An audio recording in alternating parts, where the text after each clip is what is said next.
dito. So mao ni ang atong buhaton para ma-invite ta ni Mita, no? Kini sundi lang ang mga step para ma-invite ni Mita ang ating add on reels.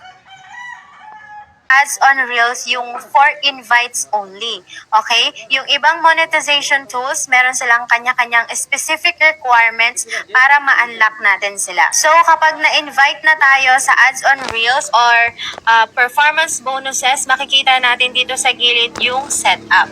Alam ko na karamihan po sa atin, isa sa mga tools na pinaka-aabangan natin na ma-unlock ay yung Ads on Reels. So, dati po, dalawa lang yung alam ko na paraan para magkaroon tayo ng Ads on Reels.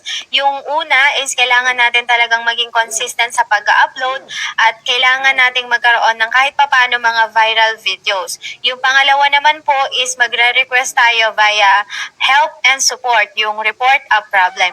And then, ito po, bagong-bago, hindi ko alam kung alam nyo na to, pero ngayon ko lang kasi nalaman. Kaya sobrang excited akong i-share sa inyo. So, simulan na po natin. Ayan. Pumunta lang po kayo sa inyong profile and then click see dashboard. Tapos, pumunta po kayo sa monetization tools. So, ayan, unahin na po natin yung sa Ads on Reels. I-click nyo po ito sa gilid. Ayan. I-scroll nyo lang po ito hanggang sa makita nyo yung naka-blue na yan, nakalagay, I'm interested. And then, i-click nyo lang po yan.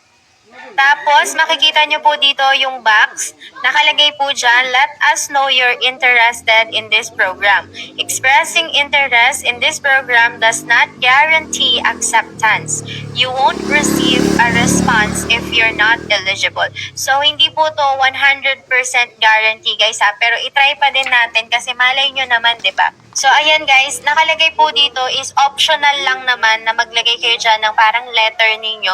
Pero, advice ko lang, mas okay na maglagay tayo para mas malaki yung chance natin na ma-approve. So, ito po yung nilagay ko. Pwede nyo rin pong i-kopyahin kung gusto nyo or pwedeng baguhin nyo. Kayo na pong bahala kung ano yung gusto nyong ilagay, okay?